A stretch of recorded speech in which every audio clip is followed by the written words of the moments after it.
इस वीडियो में हम देखने वाले हैं चैप्टर 6.6 जो कि क्लास 10th मैथ एनसीईआरटी का टॉपिक है। जी हाँ, इसका एक वीडियो और हमने बना रखा है। क्या होता है ना कि वीडियो ज़्यादा लंबा होने जाने की वजह से क्वेश्चन को स्प्लिट कर देते हैं दो वीडियोज़ में, तो इससे चिंता करने वाली बात नहीं है। इसका भी लिंक डिस्क्रिप्शन, उस वीडियो का लिंक डिस्क्रिप्शन में दे रखा है, आप वहाँ से देख सकते हैं उस वीडियो को भी।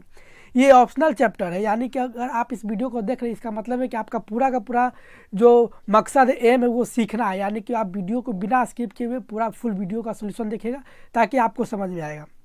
चलिए ज़्यादा बात नहीं करते हैं, नहीं तो फिर वीडियो लंबा हो जाता है। क्वेश्चन आप देखना शुरू कर चुके हैं केजी स्टडी। चलिए टॉपिक स्टार्ट करते हैं। आज का टॉपिक है, जैसा कि देख रहे हैं कि ये सेकेंड वीडियो है ट्रायंगल चैप्टर का, जो कि चैप्टर 6 एक्सरसाइज 6.6 है। ठीक, ये क्लास 10th मैथ एनसीईआरटी का टॉपिक है। चलिए आइए क्वेश्चन नंबर 6 को देख लेते हैं। क्वेश्चन नंबर 6 का रहा है, prove that the sum of the square of the diagonal of a parallelogram is equal to the sum of the square of its sides. यानी कि प्रूव करना है कि sum of the square of diagonal, किसी parallelogram का diagonal के square का sum, parallelogram है दो डायगोनल होगा, उसके स्क्वायर का सम जो वो इक्वल होगा उसके साइड्स के स्क्वायर, यानी कि उसका पैरेललोग्राम में तो चार साइड होगा, चारों साइड के स्क्वायर के सम के बराबर होगा। ये प्रूव करना है। तो इसको प्रूव करने के लिए सबसे पहले क्या करेंगे, तो आइए देखते हैं। तो किसी भी पैरेललोग्राम को, पैरेललोग्राम दे नहीं रखा है, किसी भी पैरेललोग्राम का बात है, तो एक पैरेललोग्राम जो है हमने मान लेते हैं। ठीक, let us consider A B C D be a parallelogram. Now draw perpendicular D on extended side of A B and draw perpendicular A F meeting C D at point F. यानी एक parallelogram ले लेते हैं A B C D एक parallelogram ले लिए, जिस पर क्या करा है कि एक परपेंडिकुलर खींच लेते हैं डी, एक डी जो परपेंडिकुलर देखिए जैसा कि फिगर में आपको दिख रहा है, ये ए बी साइड को आगे बढ़ाकर लिया गया, परपेंडिकुलर है। उसके बाद ए एफ को भी एक खींच लेते हैं परपेंडिकुलर टाइप से, यानी कि डी सी के ऊपर एक परपेंडिकुलर ए एफ भी खींच लिए। ठीक, अब हम क्या करेंगे, तो आइए देखिए, इन ट्रायंगल डी ई ए में देखिएगा, किस में देखिएगा, ये जो डी ई और ये ए जो ट्रायंगल बन रहा है इस ट्रायंगल में देखिएगा। ठीक, तो इस ट्रायंगल में देखिएगा ये 90 डिग्री यानी राइट एंगल ट्रायंगल बन रहा है। Is it clear? तो क्या करेंगे, तो इसमें जब देखिएगा तो क्या आएगा कि डी ए का स्क्वायर, ये जो डी ए है ये तो आपका हाइपोटेनस है ना, तो इसका स्क्वायर ये बराबर हो जाएगा किसके स्क्वायर के बराबर, तो डी ई के स्क्वायर प्लस ई ए के स्क्वायर के बराबर, यानी कि डी ई के स्क्वायर और ई ए के स्क्वायर के बराबर हो जाएगा। Is it clear? ये कैसे होगा, तो ये होगा पाइथागोरस थ्योरम से, पाइथागोरस थ्योरम। ठीक, इसको आप इक्वेशन क्या कर लीजिए, इक्वेशन 1 मान लीजिए, इसको क्या कर लीजिए, इक्वेशन 1 मान लीजिए। Is it clear? उसके बाद क्या करेंगे, तो देखिए, अब देखिए इन ट्रायंगल डी ई बी में, यानी कि ये जो डी और ये जो ई होगा, ये ई और ये जो बी होगा, ये बड़ा वाला ट्रायंगल। ठीक, देखिएगा फिगर फिर से देखिएगा। ठीक, किस में है, डी ई और ये वाला जो ट्रायंगल है आपका बी, इस ट्रायंगल में आपको देख रहा है बड़ा वाला में, तो इसमें आप देखिएगा कि फिर राइट एंगल ट्रायंगल बन रहा है पर, यानी कि क्या हो जाएगा, डी बी का स्क्वायर, ये जो डी बी है ये हाइपोटेनस है, डी बी का स्क्वायर हो जाएगा, ये बराबर होगा डी ई के स्क्वायर प्लस ई बी का स्क्वायर। ये भी, इसको आप क्या करिए, ये भी आपका पाइथागोरस थ्योरम से ही होगा। ठीक, Pythagoras theorem. Is it clear? क्योंकि यहाँ भी 90 डिग्री बना है ना, और पाइथागोरस थ्योरम क्या कहता है, हाइपोटेनस का स्क्वायर बराबर होता है उसके क्या कहते हैं परपेंडिकुलर और उसके बेस के स्क्वायर के सब के बराबर होता है। ठीक, तो ये हो गया। अच्छा देखिए, क्या ई बी को आप, जो ई बी जो डिस्टेंस है इसको आप लिख सकते हैं ई ए प्लस ए बी। हाँ, ई ए प्लस ए बी, ये तो ई बी के बराबर ही है ना, तो बस वही चीज़ हमको करना है, ई बी को उसमें लिख देना है। ठीक, यानी कि डी बी का square equal to D E का स्क्वायर प्लस ई बी को आपको लिखना है E A plus A B का स्क्वायर। Is it clear? अब इसको आगे बढ़ाइए तो डी बी का square equal to D E का स्क्वायर प्लस ई ए। तो एक चीज़ देखिए, डी ई का स्क्वायर प्लस, अब ये जो है ना इसको ए प्लस बी के होल स्क्वायर के टर्म में तोड़ दीजिए, यानी कि जब तोड़िएगा तो हो जाएगा ई ए का स्क्वायर प्लस ए बी का square plus 2 E A into A B. Is it clear? ये क्या ए प्लस बी के होल स्क्वायर पर तोड़े हैं, ए प्लस बी का होल स्क्वायर क्या होता है, A square plus B square plus 2ab होता है ना, बस इसी पे इसको तोड़े हैं, ठीक, इस टर्म को। अब हमें करना क्या है, तो अब इसको आप देखिए कि डी बी का स्क्वायर इक्वल टू, एक चीज़ देखिएगा, डी ई का स्क्वायर और ई ए का स्क्वायर ये आपका डी ए के स्क्वायर के बराबर है। ये देखिए ना इक्वेशन 1 में डी ई का स्क्वायर प्लस ई ए का स्क्वायर ये क्या है, डी ए के स्क्वायर के बराबर है। तो उसी तरीके से डी ई का स्क्वायर और ई ए के स्क्वायर को, ये जो पूरा का पूरा जो टर्म बनेगा इसको आप लिख सकते हैं क्या, डी ए का स्क्वायर। हाँ लिख सकते हैं क्योंकि सेम ही है ना फ्रॉम इक्वेशन 1 से। फिर क्या कीजिए कि प्लस ए बी का square plus 2 E A into A B, इसको आप इक्वेशन 2 मान लीजिए, ठीक, इसको क्या कीजिए इक्वेशन 2 मान लीजिए। Is it clear? ये टर्म कहाँ से आया, तो ये वाला टर्म आपका कहाँ से आया, तो फ्रॉम इक्वेशन 1 से। किससे आया, इक्वेशन 1 से आया। Is it clear? अब आगे क्या करेंगे, तो आइए फिर नेक्स्ट स्लाइड में देखते हैं। नेक्स्ट स्लाइड में देखिएगा कि फिर एक ट्रायंगल बनाते हैं। क्या ट्रायंगल बनाते हैं इस बार, in triangle A D F में देखिएगा, ये जो है ए डी और एफ, ये वाला ट्रायंगल को देखिएगा, ठीक, ए डी एफ। यहाँ भी देखिएगा कि 90 डिग्री बढ़ रहा है एफ पर क्या बढ़ रहा है, 90 डिग्री बढ़ रहा है, यानी कि यहाँ क्या हो जाएगा, ए डी का square equal to A F का स्क्वायर प्लस एफ डी का स्क्वायर। Is it clear? क्यों, ये भी पाइथागोरस थ्योरम से, पाइथागोरस थ्योरम से। फिर आगे बढ़ाइए, फिर देखिए इन ट्रायंगल एएफसी में, एएफसी में, ठीक, ट्रायंगल एएफसी। अब एएफसी कहाँ है, तो वो देखिए ए, ये हो गया एफ और ये हो गया सी, ठीक, ये वाला। अच्छा ये दोनों ट्रायंगल क्यों ले रहे हैं, तो देख रहे हैं कि एएफसी ट्रायंगल ले रहे हैं ना, तो जो डायगोनल है ना ये एसी आ रहा था, इससे पहले जो लिए थे ना एडीबी, तो इसमें डायगोनल बीडी आ रहा था, इसी दोनों का रिलेशन चाहिए था, इसीलिए ट्रायंगल ले रहे हैं, ठीक। यानी कि इसमें हो जाएगा एसी का स्क्वायर, एसी का स्क्वायर। अच्छा ये फिगर देख लीजिएगा एक बार, ठीक, जैसे कि आप जो फिगर है कि इसमें ए एफ और ये जो सी जो ट्रायंगल है इसमें एफ पर 90 डिग्री है, यानी कि ए सी का स्क्वायर ये बराबर हो जाएगा आपका ए एफ के स्क्वायर प्लस एफ सी के स्क्वायर के बराबर हो जाएगा, ठीक, एफ सी के स्क्वायर के बराबर हो जाएगा। तो अब आप देखिए ए सी का square equal to A F का स्क्वायर प्लस, अच्छा एफ सी का स्क्वायर, ये जो एफ सी का स्क्वायर इसको लिख सकते हैं सी डी का स्क्वायर माइनस एफ डी का स्क्वायर। ये टोटल सी डी के स्क्वायर, सॉरी सी डी से एफ डी को घटा दीजिएगा तो क्या ये एफ सी नहीं हो जाएगा, ये पूरा का पूरा सी डी है तो एफ डी घटेगा तो एफ सी हो जाएगा। तो उसी तरीके से यहाँ लिख दीजिए डी सी घटाओ डी एफ, ये पूरा का पूरा डी सी से डी एफ को घटा दीजिए और उसका कर दीजिए स्क्वायर, यानी कि ये हो गया ए सी का square is equal to A F का square plus D C minus D F, तो इसको ए प्लस बी के होल स्क्वायर पर तोड़ दीजिए, ठीक। तो ए प्लस बी का होल स्क्वायर क्या होता है, डी सी का स्क्वायर प्लस डी एफ का स्क्वायर, सॉरी माइनस है तो माइनस ए माइनस बी के होल स्क्वायर पर तोड़ेंगे, ठीक, तो minus 2 D C into D F. Is it clear? अब आपको क्या करना है कि ए सी का स्क्वायर इज इक्वल टू देखिएगा ए एफ का स्क्वायर और एफ डी का स्क्वायर, ए एफ का स्क्वायर और एफ डी का स्क्वायर, यहाँ पर ए एफ है और यहाँ पर एफ डी है यानी डी एफ है, आगे पीछे लिख सकते हैं एफ डी को डी एफ लिख सकते हैं, उसमें कोई दिक्कत नहीं है, ठीक, यानी कि ए एफ का स्क्वायर प्लस ये जो एफ डी है इसको एफ डी कर दीजिए, इसको चेंज करके एफ डी कर दिए, ठीक, और प्लस डी सी का square minus 2 D C to D F. ये वाला टर्म जो है इसको आप लिख सकते हैं क्या ए डी का स्क्वायर, क्यों, इसको लिख सकते हैं, क्योंकि यहाँ देखिए इक्वेशन इस इक्वेशन में इस ठीक यहाँ पर, तो इसको क्या कहते हैं ए डी का स्क्वायर लिख देते हैं, ठीक, ए डी का स्क्वायर प्लस डी सी का स्क्वायर माइनस 2DC 2DA, इसको आप इक्वेशन 3 मान लीजिए। Is it clear? अब हमें करना क्या है, तो अब आइए आगे देखते हैं क्या करते हैं। अब देखिए सीन से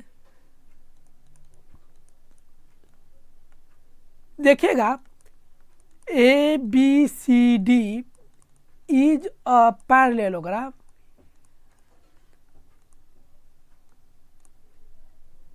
ये गिवन है, ए बी सी डी एक पैरेललोग्राम है, ये गिवन है। तो गिवन है तो क्या हो जाएगा, यानी कि ए बी बराबर सी डी। जब पैरेललोग्राम है तो ये ए बी जो है ये सी डी के बराबर हो जाएगा, ठीक, ये क्या हो जाएगा, ये सी डी के बराबर हो जाएगा। फिर क्या होगा, फिर एक चीज़ होगा कि बी सी ये बराबर हो जाएगा ए डी के, ये जो बी सी जो है ये बी सी ये बराबर हो जाएगा ए डी के, क्योंकि पैरेललोग्राम है। आप इसको इक्वेशन 4 मान लीजिए और इसको इक्वेशन 5 मान लीजिए, ठीक। अच्छा इक्वेशन क्यों मान रहे हैं, क्योंकि जब हम इसको चेंज करेंगे ना स्लाइड तो सामने तो नहीं दिखेगा, तो वहाँ इक्वेशन काम आएगा, ठीक। आप नहीं भी मार सकते इक्वेशन, आप बस लिख कर बना सकते हैं, लेकिन हमें इक्वेशन इसलिए माने क्योंकि हम स्लाइड चेंज करते हैं, ठीक। अब क्या कीजिए कि एक ट्रायंगल लीजिए, यहीं पर ले लेते हैं, ठीक।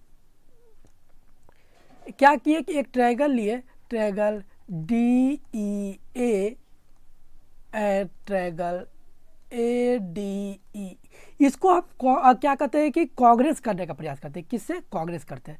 तो कांग्रेस कैसे करेंगे, तो देखिए कि एंगल DEA, ये जो एंगल होगा DEA, ये वाला एंगल, ये एंगल ये बराबर है एंगल AFD के, ये वाला एंगल AFD ये वाला एंगल के बराबर है, ठीक। फिगर को साफ कर देते थोड़ा सा, यानी कि इसके बराबर है। क्यों? क्योंकि दोनों 90 डिग्री है, 90 डिग्री है, ठीक। फिर देखिएगा एंगल क्या EAD ये बराबर है एंगल ADF के, EAD ये वाला एंगल ये बराबर है एंगल ADF के, ADF यानी ये वाला एंगल के बराबर है, ठीक। अच्छा बराबर है, क्यों बराबर है, क्योंकि EA जो है ये पैरेलल है DF के, ये जो पैरेलल है किसके, DF के पैरेलल है, ये इसका पैरेलल है। तो ये जब पैरेलल होता है तो आप जानते हैं ना कि अल्टरनेट एंगल क्या होता है, इक्वल होता है। पैरेलल में अल्टरनेट एंगल इक्वल होता है, यानी कि ये एंगल ऐसे देखिए इस टाइप से ये बन रहा है क्या, अल्टरनेट एंगल बन रहा है, तो ये क्या है, अल्टरनेट एंगल इक्वल होगा। फिर जब आगे बढ़िएगा तो क्या करेंगे कि देखिएगा AD equal to AD common है, AD equal to AD common है। क्यों? फिर जब कॉमन हो गया इसलिए ट्रायंगल DEA ये हो गया कांग्रेस ट्रायंगल ADE का। अच्छा कांग्रेस हो गया तो क्या हो गया, कांग्रेस होता है तो कॉरेस्पोंडेंट साइड और कॉरेस्पोंडेंट एंगल इक्वल हो जाता है, ठीक। तो इसलिए क्या हो गया, इस कैसे हो गया, एंगल साइड क्या कहते हैं,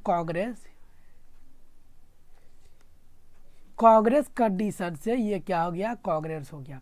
जब ये कांग्रेस हो गया यानी एंगल ये जो EA जो है EA ये बराबर हो गया DF के, यानी कि जब कांग्रेस हो गया तो EA ये DF के बराबर हो गया। Is it clear? अच्छा जब ये बराबर हो गया तो अब आप इसको इक्वेशन 4 मान लीजिए, इक्वेशन क्या कर लीजिए 4 मान लेते हैं, सॉरी 6, 5 तक तो यहाँ मान ही रखे हैं ये, तो इसको मान लेते हैं 6, तो इक्वेशन 6 हो गया। अब देखिए कि अब आप ऐड कीजिए इक्वेशन 1 और 3 को, यानी कि इक्वेशन 1, तो इक्वेशन 1 कहाँ गया, तो 1 यहाँ पर है, देखिए इक्वेशन ये था 1 और इक्वेशन 3 कहाँ था, तो इक्वेशन 3 था यहाँ पर, इक्वेशन 3 है, तो 1 और 3 को ऐड करते हैं। तो आइए 1 और 3 को ऐड करने के बाद नेक्स्ट लाइन में देखते हैं, एडिंग इक्वेशन 1 एंड 3। आप थोड़ा सा बैक करके इक्वेशन को देख लीजिएगा, ठीक। तो इक्वेशन 1 और 3 को ऐड कीजिएगा, यानी कि AC का स्क्वायर प्लस बी डी का स्क्वायर ये बराबर हो जाएगा डी ए का स्क्वायर प्लस ए बी का square plus 2EA into A B plus A D का स्क्वायर प्लस डी सी का स्क्वायर घटाओ 2DC into F D. Is it clear? ये दोनों इक्वेशन है, बस उसको ऐड करके लिख दिए।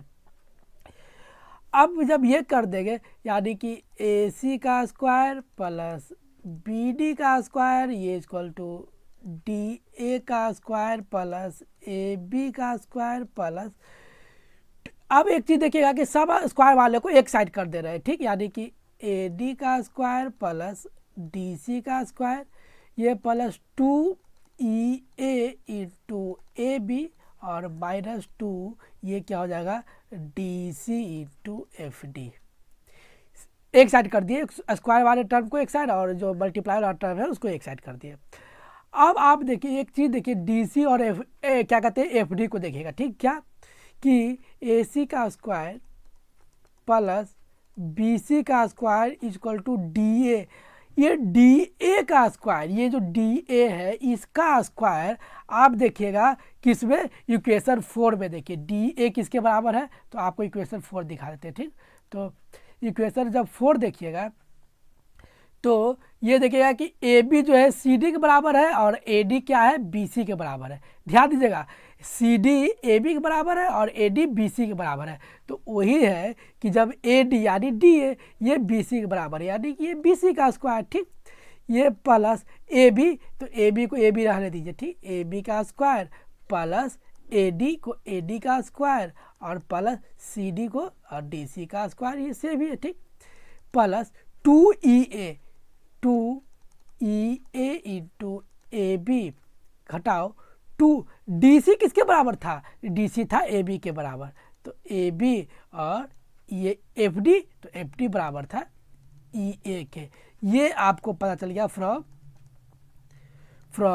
Equation 4, 5 and 6। जो इक्वेशन हमने 4, 5, 6 माना था ना, उसमें देखिएगा कि ये दोनों टर्म इसके बराबर हो गया और ये टर्म इसके बराबर हो गया, ठीक। Is it clear? आप थोड़ा सा बैक करके देख लीजिएगा अगर कन्फ्यूजन होगा तो। उसके बाद अब देखिए ए सी का स्क्वायर प्लस बी सी का स्क्वायर इज इक्वल टू, जब आप देखिएगा कि 2EA बी और 2EA बी एक प्लस में एक माइनस में यानी कट गया, पूरा घट गया, ये क्या बच गया ए बी का स्क्वायर प्लस बी सी का स्क्वायर प्लस सी डी का स्क्वायर प्लस ए डी का स्क्वायर, ठीक। और यही क्या करना था, प्रूव करना था, यही तो प्रूव करा था कि एक पैरेललोग्राम है जिसका कि डायगोनल ए डी और ए सी है, तो डायगोनल ए डी और ए सी, तो ए डी और ए सी को, सॉरी ये डी है तो हम सी लिख दिए, ये है बी डी, ठीक, बी डी, ये है बी डी, यानी कि बी डी का स्क्वायर प्लस ए सी का स्क्वायर बराबर होगा साइड के स्क्वायर के, यानी ए बी का स्क्वायर प्लस बी सी का स्क्वायर प्लस सी डी का स्क्वायर प्लस ए डी का स्क्वायर, ये A B B C C D और ए डी के स्क्वायर के जोड़ के बराबर होगा। यही तो प्रूव करना था। Is it clear? चलिए बढ़िए नेक्स्ट क्वेश्चन की तरफ, 7 नंबर क्वेश्चन को देखते हैं। 7 नंबर फिर क्वेश्चन करा है कि 2 कॉर्ड क्या A B and C D intersect each other at point P, यानी कि पी पर 2 कॉर्ड ए बी और सी डी जो है कि इंटरसेक्ट कर रहा है, तो प्रूव कर रहा है ए पी सी, ये जो है ए पी सी ये वाला और क्या है डी पी बी ये वाला ट्रायंगल सिमिलर है। तो आइए सबसे पहले इसी को प्रूव करते हैं नंबर 1 देकर, यानी कि नंबर 1 देकर ट्रायंगल ए पी सी और एंड ट्रायंगल डी, इसको साफ से लिख लेते थे, डी पी बी में देखिएगा कि ए पी ये बराबर होगा पी डी के। क्यों? क्योंकि ये सेंटर से जा रहा है, तो सर्कल का जो डायमीटर होता है, यानी कि ये भी एक रेडियस ये भी रेडियस, तो रेडियस बराबर होता है क्या कि रेडियस ऑफ सर्कल, रेडियस तो बराबर ही होता है ना। फिर उसी तरीके से देखिएगा कि अब आप देखिए एंगल ए पी सी, ये जो ए पी सी ये वाला एंगल ये बराबर होगा इस एंगल से। क्यों? क्योंकि वर्टिकली अपोजिट एंगल है, यानी एंगल डी पी बी के। क्यों? क्योंकि vertically opposite. Is it clear? Vertically opposite हो गया। उसके बाद देखिएगा कि ये जो सी पी जो है ये बराबर हो जाएगा पी बी के। क्यों बराबर हो जाएगा? सी पी पी बी के बराबर क्यों हो जाएगा? क्योंकि ये भी रेडियस है, रेडियस ऑफ सर्कल। ठीक, जब ये हो गया बराबर, यानी कि by S A S similarity criterion से क्या हो गया, ये triangle A P C similar हो गया ट्रायंगल डी पी बी, और यही तो प्रूव करना था। Is it clear? हमने दोनों ट्रायंगल को सिमिलर कर दिया। कैसे? क्योंकि ये ए पी और डी बी रेडियस है, C P P B radius है, और ये वर्टिकली अपोजिट ए से एस से कर लिया। ठीक, अब आइए क्वेश्चन नंबर 2 को बनाइए। इसमें क्या करा है, A P into P B, यानी कि देखिएगा, साफ करते फिगर को, ए पी ये जो हो गया A P into P B ये बराबर होगा C P into C D के। एक चीज देखिएगा कि जब triangle when triangle A P C ये सिमिलर है ट्रायंगल डी पी बी के, तो सारा साइड कोरस्पोंडेंट साइड क्या होगा, सेम रेशियो में होता है, प्रोपोर्शनल होता है। इसलिए ए पी बटा डी पी ये बराबर होगा पी सी बटा पी बी के, ये बराबर होगा सी ए बटा बी डी का। ठीक, क्यों? क्योंकि कोरस्पोंडेंट है, corresponding sides of similar triangle are proportional.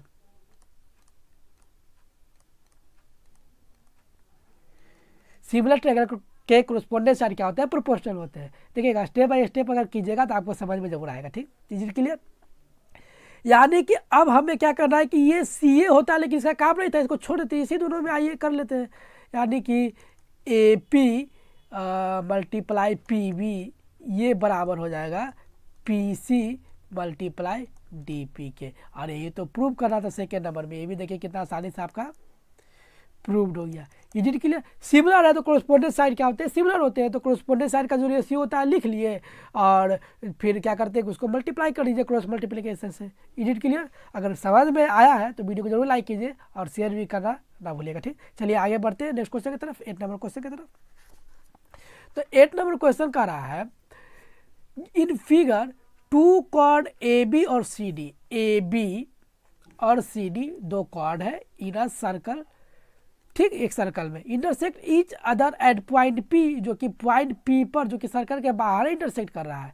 ठीक, तो करा outside the circle prove that, अब प्रूव करना है पी ए सी ये पी डी बी के बराबर होगा, यानी कि पी ए सी ये वाला जो ट्रायंगल होगा, ये पी ए सी ये पी बी और ये डी, ये जो बड़ा वाला ट्रायंगल जो बना ना, इस ट्रायंगल के क्या कहते हैं कि सिमिलर है, ये प्रूव करना है। और उसके बाद पी ए पी बी क्या करना है कि सेकेंड नंबर क्वेश्चन में देखिएगा कि ये पी ए और पी बी ये इसका जो मल्टीपल होगा ये बराबर होगा पी सी और पी डी के मल्टीपल के।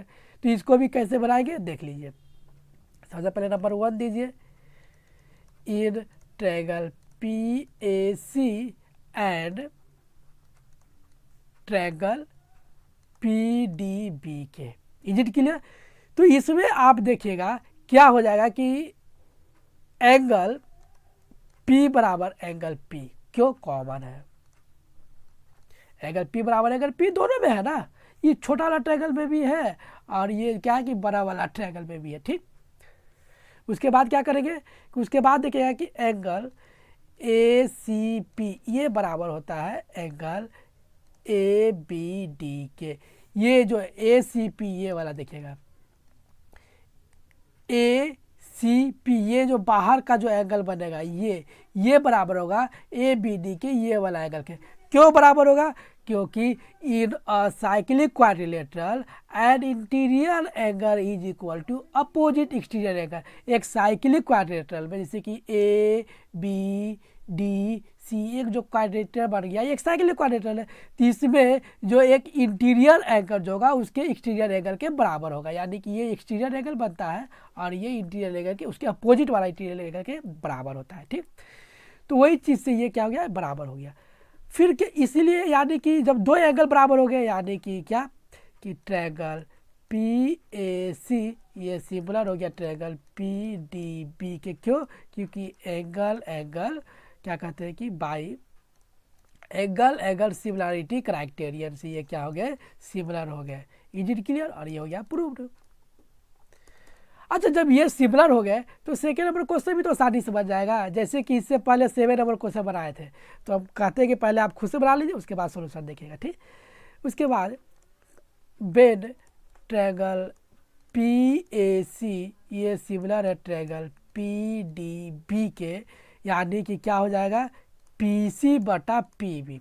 ये जो पी सी है ये पी बी के बटा में ये इसका रेशियो ये बराबर हो जाएगा पी ए बटा पी डी के, यानी ये जो पी ए है और ये पी डी के बराबर हो जाएगा। कोरोस्पोंडेंस साइड बराबर होता है, कोरोस्पोंडेंस साइड प्रोपोर्शनल होता है, सॉरी नहीं बराबर नहीं प्रोपोर्शनल होता है। ठीक, इसलिए P C into P D ये बराबर हो जाएगा P A into P B के, और ये हो गया प्रूव्ड। Is it clear? अगर समझ में आ रहा है तो वीडियो को जरूर लाइक कीजिएगा। ठीक, चलिए बढ़ते हैं नेक्स्ट क्वेश्चन की तरफ। नेक्स्ट क्वेश्चन कर रहा है इन फिगर में देखिएगा कि D is a point on side BC। एक D जो है BC पर है पॉइंट। ठीक, ट्रायंगल है BC में सच दैट BD बटा CD, ये जो BD है ये बटा CD ये बराबर है AB बटा AC के, यानी कि BD बटा CD ये बराबर AB बटा AC के।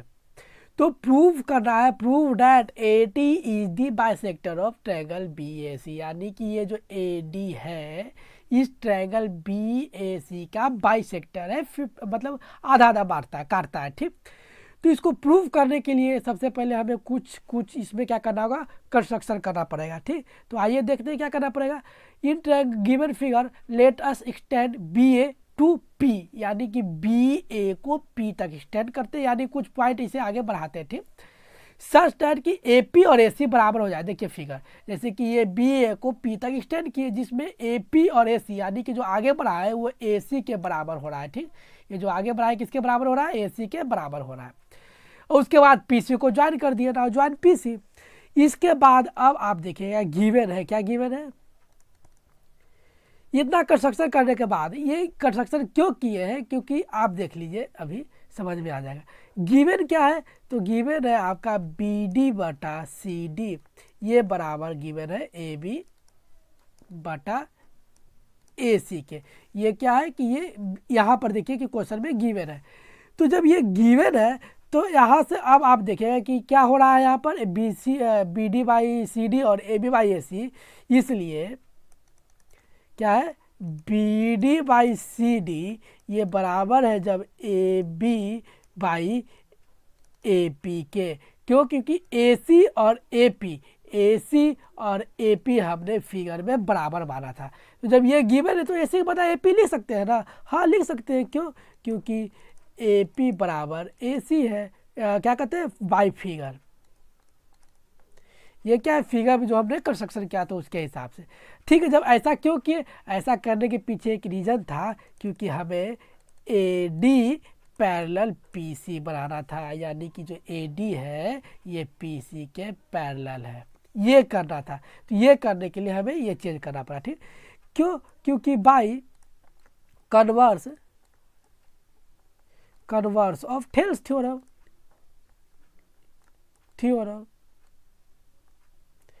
थेल्स थ्योरम को आपने पढ़ रखा है। ठीक, जब ये कन्वर्स ऑफ थेल्स थ्योरम से जब ये पैरेलल हो गया तो फिर हम क्या करेंगे, इसलिए फिर एंगल BAD ये बराबर हो जाएगा एंगल APC। ये जो एंगल APC BAD पहले देखिएगा, BAD ये वाला जो एंगल है ये एंगल बराबर हो जाएगा APC के इस एंगल से।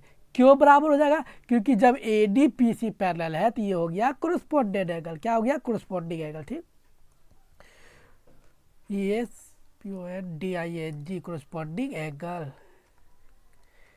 ठीक, कोरस्पोंडिंग एंगल से ये बराबर हो गया। इसको इक्वेशन आप 1 मान लीजिए। फिर आप देखिएगा कि एंड एंगल DAC ये बराबर हो जाएगा एंगल ACP के। DAC ये जो D और A और ये C ये एंगल जो है ये बराबर हो जाएगा ACP के इस एंगल के बराबर हो जाएगा। क्यों बराबर हो जाएगा? जब AD पैरेलल PC है यानी alternate angle. Alternate angle, alternate angle, alternate angle बराबर होता है ये वाला एंगल। देखिए जब इसको साफ कर देते हैं, यानी ये एंगल और ये एंगल अल्टरनेट एंगल से। इसको आप क्या कर लीजिए कि इक्वेशन 2 मान लीजिए। Is it clear? इक्वेशन 2 मान लिए। अब आइए नेक्स्ट स्लाइड में देखते हैं कि बाई द न्यू फिगर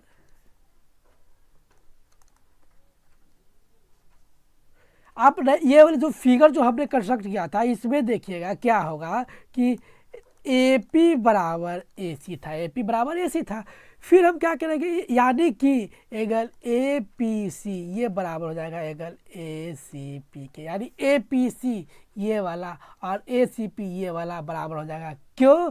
क्योंकि आइसोसेलेस ट्रायंगल में क्या होता है कि जो इक्वल साइड होता है उसके अपोजिट एंगल भी इक्वल होता है। ठीक, ये आइसोसेलेस थ्योरम मतलब ट्रायंगल का ये प्रॉपर्टी है। ठीक, यानी कि ये क्या हो जाएगा, इक्वेशन 3 मान लीजिए। आइसोसेलेस ट्रायंगल यानी कि triangle APC is isosceles.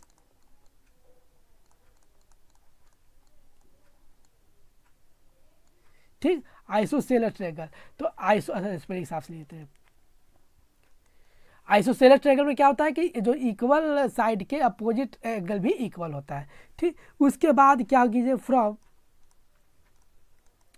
Equation 1, 2 and 3, equation 1, 2 और 3 से एंगल BAD ये बराबर हो जाएगा एंगल DAC के, यानी BAD ये एंगल और DAC ये एंगल जब बराबर हो गया, फिगर देखिएगा ये वाला एंगल और ये वाला एंगल जब बराबर हो गया, यानी कि हम कह सकते हैं कि ये जो AD है इस एंगल को, एंगल A को बाइसेक्ट कर रहा था।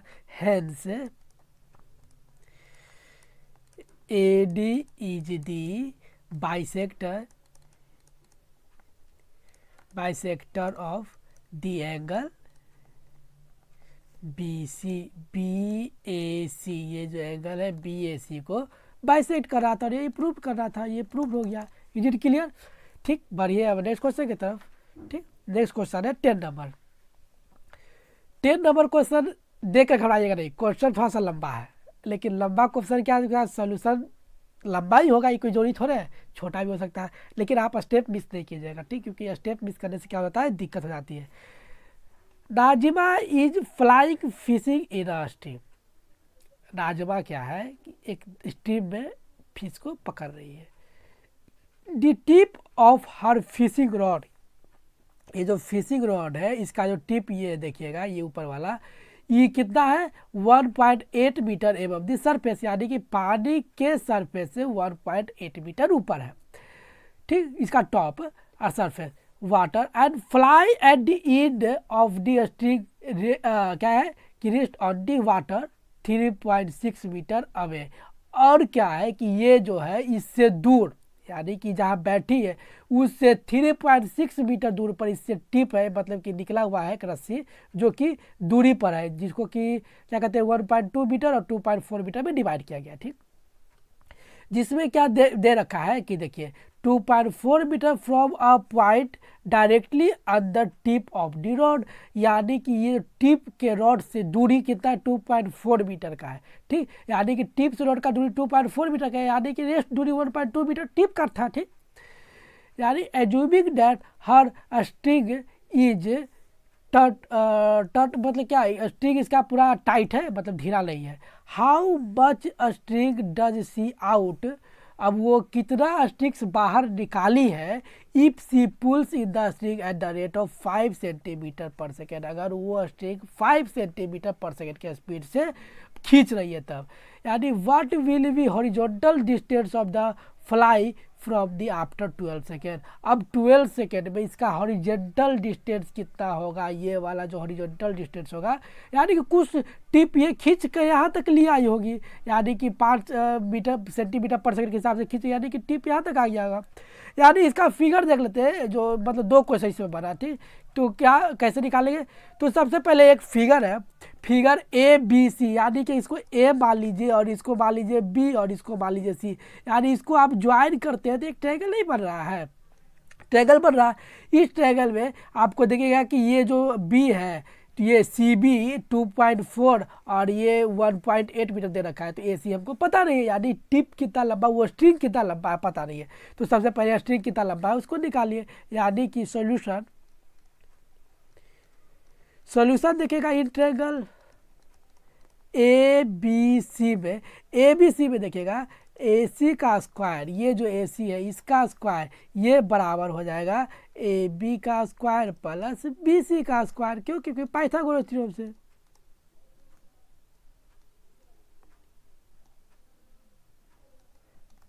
पाइथागोरस थ्योरम से, ठीक। अब आगे देखिए, ए सी का पता नहीं, तो ए सी के स्क्वायर को दीजिए, ए बी का स्क्वायर है आपको दिया हुआ 1.8 का स्क्वायर और बी सी का स्क्वायर यानी 2.4 का स्क्वायर। Is it clear? अब देखिए ए सी का स्क्वायर इज इक्वल टू 1.8 कीजिए का स्क्वायर कीजिएगा 3.24 का स्क्वायर प्लस 24 का स्क्वायर कीजिएगा यानी कि 5.76 आ जाएगा, ठीक। यानी कि ए सी इज इक्वल टू क्या हो जाएगा, ये चला जाएगा रूट में, ये दोनों को जोड़िएगा तो कितना आ जाएगा 9, कितना आ जाएगा 9, यानी कि ए सी क्या हो जाएगा आपका, हो जाएगा 3 मीटर। ए सी आपका 3 मीटर, 9 क्या होगा, 9 का रूट से निकालेंगे तो 3 आ जाएगा ना, और मीटर में है तो मीटर, यानी कि ये जो ए सी की जो दूरी आपका थी ये था 3 मीटर, सॉरी कितना था 3 मीटर। अब आगे क्या कर रहा है, इसको यहाँ पर इसको लिखिए thus the length of the string out is 3 metre. ये जो लेंथ जो स्ट्रिंग का है ये कितना आउट है, ये 3 मीटर बाहर निकला हुआ है। Is it clear? अब आइए इसी का नेक्स्ट स्लाइड में देखते हैं सोल्यूशन। ये तो फिगर था ही कि ये कितना था 3 मीटर क्या आउट था ये वाला, ठीक। अब ये जब 3 मीटर आ गया, लेकिन अब देखिएगा कि क्वेश्चन में कुछ और दे रखा है। क्या दे रखा है, as it is given she pulls the string at the rate of 5 centimetre per second के स्पीड से वो क्या कर रही है, रस्सी को खींच रही है, तो खींच रही है therefore she pulled in 12 second, तो वो 12 सेकेंड में कितना रस्सी खींच पाएगी, तो वो 12 सेकेंड में रस्सी खींच पाएगी। देखिए 12 इंटू 5 सेंटीमीटर 1 सेकेंड में, यानी कि 5 से मल्टीप्लाई कीजिए, यानी 12 × 5 = 60, यानी कि ये 60 सेंटीमीटर क्या हो गया, 60 सेंटीमीटर यानी कि हो गया 0.6 मीटर क्या हुआ, रस्सी ये खींच ली, यानी कि इससे कुछ रस्सी खींच ली होगी। यानी अब जब ये रस्सी यहाँ से खींच ली है तो क्या ये रस्सी कुछ यहाँ पर नहीं आ जाएगा, ये तो कुछ दूरी घटेगा ही ना, जितना खींची उतना दूरी तो घटेगा ही।